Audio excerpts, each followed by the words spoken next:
Hi there. Hey, this is Tony Barton, And I'm Terri Rogers. and we're on Be Courageous. We are at the Kansas GOP convention in Wichita, Kansas, meeting with candidates, meeting with activists, meeting with people who have interesting stories and things to say. It's been really good. Yes. We've done what, About five, six, six or so. It's been great. 12 interviews so far today. It's been a lot of fun. Now, I had a list of people that I wanted to interview. At the top of my list, and I'm not kidding, was Kris Kobach, who's with us right now. I really wanted to hear from him on some certain things. And so we have this segment that we're doing. It's called Top Three. That means his top three issues, topics that he wants to talk about. And then we're going to go from there. Kris, thank you so much My for pleasure. being here. You made my day. Well, thank you. I'm happy to hear that. Yes. Your days must be made easily if just me showing up is enough to do it. No, we've We're been a very long glad to time. have And you. here's Well- interesting thing.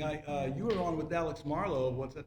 Yeah. Couple, On 2-3 Breitbart? weeks ago Yeah, on yeah. Breitbart. Yeah, I got you on there. I listen to him all the time. Yeah. Yeah. Well, okay, top three for me. I'll speak in terms of both what I'm doing now and what I'm hopefully going to be doing, God willing, as Attorney General in Kansas. You bet. I'll give you the list. Number one is pushing back against the Biden administration in court. Number two, defending Kansas pro-life legislation after we pass the Value Them Both Amendment as Attorney General. And then number three, defending Second Amendment rights of Kansans and Americans as Attorney General. And I'll detail these. So number one, pushing against the Biden administration in court. So right now, I'm serving as general counsel for the Alliance for Free Citizens. And we just brought a major lawsuit on this Tuesday, so just a few days ago. We held a press conference in Wichita at McConnell Air Force Base and a press conference in Omaha at Offutt Air Force Base. I'm representing 36 airmen, members of the Active Duty Air Force Reserve, and Air National Guard, who are suing the Secretary of Defense and other officials in the chain of command for not giving them religious exemptions to the vaccine mandate. And that's still going on. It's still, the lawsuit was just filed, and what the military leadership is doing to the men and women who serve in our armed forces, I think is reprehensible. It is. It's extraordinary. So let me give you some numbers on this. The Air Force, as of March 1st, and I'll round to the nearest 100, the Air Force has granted about 3,000 medical and administrative exemptions to the vaccine. So if you get a medical exemption or some administrative reason, you're good. They'll give you an exemption. But if you bring a First Amendment free exercise of religion claim based on your faith, the Air Force is almost certain to deny you. They have denied, based on your faith, they have denied 99.6%. Do they give a reason? They get a form letter. You get the same form letter that every other member of your command or your squadron is getting, and it's extraordinary. There have been about 4,600 denials already, and the Air Force has only granted 17, has accepted the religious accommodation in 17 cases. It appears that most of those cases are just for show. They're people who were about to retire anyway. And so it's extraordinary how the Air Force is showing real hostility to the religious exemptions that are being requested. So we brought this lawsuit. Excuse me. 17 of our airmen are pilots. Most of them fly the KC-135 out of McConnell or the RC-135 out of Omaha. And the RC-135, many people may not know, this is one of the foremost, perhaps the foremost, reconnaissance aircraft in the world. This is what we use to watch what Russia's doing, to intercept Chinese communications. And they're flying, over Poland right now, and they have translators on board. This is a really important deal. And President Biden is happy to fire some of our most senior pilots. Do we have a glass of water? We can. Excuse me. Okay, I have Coke. Anything, yes, that would be good. Coca-Cola. Well, let's keep going. So anyway, there we go. That was fast. It has not. So that's the first thing is to put the pressure on the Biden administration through these lawsuits. So I've brought that lawsuit. I have another one pending in federal district court in Texas on behalf of some sheriffs of Texas counties who are suing the Biden administration because it's breaking the law with respect to ignoring federal statutes that require certain people to be deported and certain people to be detained.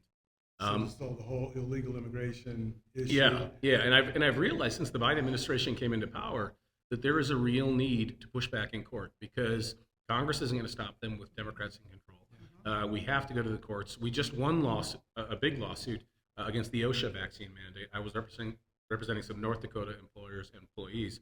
And our case was combined with several other cases. It went right up to the Supreme Court very quickly. And we won on January 13th. Okay, so in winning it, what happens to these employees that were either fired or put in that position where they were forced? The Air Force ones? Or the OSHA one? The OSHA one, fortunately, there was a hold that was gained by another set of plaintiffs in the Fifth Circuit, which is coming out of Texas, but the Fifth Circuit is based in New Orleans. And so that hold kept it from going into effect. So the OSHA mandate, which was for employers of 100 employees or more, Right. that one never went into Never effect, went in. although a lot of employers started jumping the gun and going out and imposing the mandate. And then when we won the victory in the Supreme Court on January 13th, a few weeks later, OSHA surrendered and said, okay, we're not going to try to push this anymore. So that's why this, now we're moving on to the next phase of pushing back against these vaccine mandates. And this one is, Air Force, these guys fight for, and gals fight for our freedom. They fight for our Absolutely. constitutional Right. liberties, and yet they're having their constitutional liberties taken away. It's just extraordinary. The amount of money that we're wasting, too, by firing these pilots takes about $5.5 million to train lot. an RC-135 or a KC-135 pilot. So we've got 17 pilots in our plaintiff group. That's almost $100 million. In training, our taxpayer dollars spent to train those pilots that were That's significant. Biden is saying, yeah, that's okay. Kick them out on the street. Let them go find jobs with commercial air carriers, which they will. But we have an investment in those pilots, and they don't want to fly for an airline right now. They want to fly for the U.S. Air Force. They want to defend their country. And Biden is telling them, no, because your beliefs are that strong that you won't take a vaccine. We're going to kick you out. So winning that case is priority number one for me, and the other case as well that we're currently fighting. And that's really why I'm running for Attorney General, because as a private attorney, I can only sue on behalf of a plaintiff who comes to me. And actually, those airmen came to me in this hotel in Wichita on January 28th after I gave a speech here, and they said, hey, can you help us? But as Attorney General, you can sue on behalf of all of the citizens of your state. And so you have an ability to bring suits against a president who's shredding our Constitution, a greater ability than a private attorney does. And that's why right now the state attorney general who's really leading the country is Ken Paxton out of Texas. He's bringing, of the 24, a little over 24 suits that have been brought by states, about 20 have been brought by him. He's fearless. Yes, Wow. I've heard And so, my view is Kansas should be standing shoulder to shoulder with Texas Absolutely. and bringing those Absolutely. lawsuits, not just signing our name on one of the Texas lawsuits, but bringing one of our own. Because, during the Trump administration, there were 103 lawsuits brought by blue state attorneys general. On our side, we have Biden is a president who is violating federal statute over and over again and the Constitution, and we only have a small fraction of that. So I want to see our side defending the Constitution. That's number one. Secondly, when we pass, second priority is when Kansas voters pass the Value of Them Both Amendment, which will basically repeal or overrule a judgment of the Kansas Supreme Court a few years ago that said there's an unwritten right in the Kansas Constitution to an abortion, which is just Crazy. That's invented out of whole insane. cloth. Where Yeah. in the world would they ever find that? I mean, it's not there. It doesn't exist. And they actually went with it. They did, and the amazing thing about this is it's what you see activist judges doing, not just in Kansas, but in the federal judiciary. They basically see the Constitution as a living, breathing document. They see it as the judge's role to go in and make the language better, or to modernize the language, or to read between the lines, which is what they did. And as a result, Kansas has become wide open for abortion, and the legislature has virtually no ability now to regulate abortion. So that's why the amendment is on the ballot in Kansas. And I urge anyone who resides in Kansas listening to this, on August 2nd, vote yes for the Value Them Both Amendment. And when we do, and I think we will pass that amendment, which will give the power back to the legislature to put reasonable restrictions on abortion. Then, as Attorney General in that role, I will have the responsibility for defending those. And I know that the organizations like Planned Parenthood, ACLU, other affiliated organizations are going to come after our pro-life laws, as they always have. Sure. And you need an Attorney General who's, experienced in that area. And I have fought against the ACLU in so many different cases, Yes, both in the yeah. immigration front, on the voting legislation front. So much so they use my name as a fundraising tool. Help I us to bet. raise money to fight Kris Kobach. Fight So Kris Kobach. I think that should prove that I have experience going up in court against Absolutely. the Yes, ACLUs. yes. So I think that's going to be my second biggest job. And then the third one, and that's the gun rights issue. There's no question that the Biden administration is very hostile to our right to bear arms. And they are looking at every opportunity to pass executive measures that would take away or chip away at our Second Amendment rights. And I think that's probably only going to accelerate once after the November elections. Hopefully Republicans take back at least one House in Congress. I think you'll see Biden using more executive, using his pen to try to restrict our liberties. And I think you need to have attorneys general who are willing to step forward and bring a lawsuit against a president who's overreaching. And I imagine that there will be a need. I hope there isn't a need to do that, but I think there will be a need to do that. And as someone who has litigated Second Amendment issues, and when I was a law professor, I taught Second Amendment issues, I think, and I know that I will be willing to step in and fight that fight. Sure. And so interesting that you bring that up, because there was talk, of course I'm listening to Breitbart, as to whether Congress can do anything about an executive order that the president puts in place. Can they stop it? Can they? Absolutely. So Congress, and that was the big discussion, because of the idea that that's what he's going to do. So the president's authority comes from two sources. It either comes from the Constitution itself, like his commander-in-chief powers, Sure. or his power to be the chief executive in executing the law. He has a duty under Article 2 to faithfully execute the laws Congress passes. So Congress, by passing a law, gives him the authority to execute those laws, and the Constitution itself gives him, like the commander-in-chief power. However, he can't just make up power out of whole cloth and say, I think it's good for the country, I'm going to do this. And that's, for example, he wanted a national vaccine mandate. If Yes, Biden had the yes, that's authority, right. the plausible authority, he would have done it. But even the most liberal attorneys in the White House told him, look, you can't do it. And so his own chief of staff called it a workaround on September 9th or the days after, when he started doing all these mandates through OSHA, through the military, through entities that accept Medicare and Medicaid. He was basically using every path he could to do a national mandate. Well, similarly, when the president issues orders on any subject, he's got to have some statute that gives him authority, or the Constitution itself. And I think what you're going to see here is he will continue to push the line and say, well, maybe this statute could be read as possibly giving me this authority. And so if Congress comes in, and now that's where it gets interesting. What if the president exceeds his statutory authority? He pushes the line too far. Maybe there's a case, hopefully there will be a case filed in court by at least one attorney general when he does that. The case may not be finished. Then Congress would come in and say, all right, well, we want to stop him too. We could pass a resolution saying we do not believe that this statute, which was passed by Congress X years ago, permits the president to do that. The interesting question is, what if Congress said the statute passed an affirmative bill saying this power does not exist in this law for the president? Well, the president would have to sign that bill. Yeah. And so it's ultimately, in a situation like this, it's almost best if the court can say, no, the statute never meant that, because you don't want a president to assert a power that isn't in the law and say, oh, I see it in the law, it's there, and then have to have Congress try to fight it out when the president's never going to sign a bill saying he doesn't have that power. Exactly. So that's what the duty of our founding fathers, even in the case that really was the beginning of judicial review, one statement that the Chief Justice made, Marshall, was, it is emphatically the duty of the court to say what the law is.